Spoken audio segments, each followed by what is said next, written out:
Rais wa Zanzibar na mwenyekiti wa Baraza la Mapinduzi Alhaji Dr. Hussein Ali Mwinyi amesema kuwa hakuna neema kubwa zaidi ya amani, na amewahimiza waumini pamoja na wananchi kwa ujumla kuendelea kulinda na kudumisha neema hiyo kwa maslahi ya taifa. Amesema hayo leo tarehe 26 Disemba 2025 aliposhiriki ibada ya swala ya Ijumaa iliyosaliwa katika msikiti wa Ijumaa Kiembe Samaki wa Abdullah Rashid, mkoa wa Mjini Magharibi. Ametukumbusha juu ya umuhimu wa mwezi huu katika miezi mitukufu, mwezi huu wa Rajab.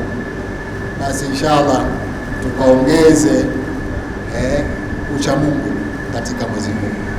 Kwa hivyo mimi nisiongeze lolote zaidi ya kushukuru kwa kupata nafasi ya kusimama mbele yenu na kutoa salamu zangu. Mwenyezi Mungu atujalie nchi yetu endelee kudumu katika amani hii tuliyokuwa nayo. Tumeambiwa hapa, ukipata mtihani usubiri, ukipata neema ushukuru.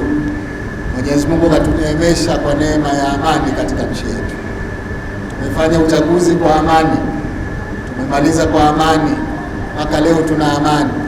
Hakuna neema kubwa kama hiyo. Kwa hivyo tumshukuru Mwenyezi Mungu na sote tuazimie kuidumisha neema yetu ya amani tuliyokuwa nayo. Mwenyezi Mungu atuwezeshe kwa hilo. Hakuna Muislamu sawasawa bila ya kuwa na subra.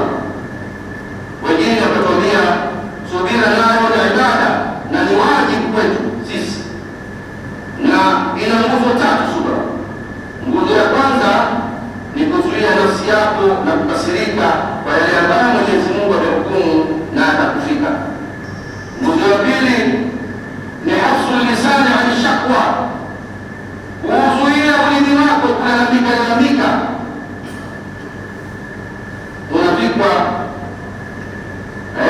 mtu unafikwa mtihani analalamika.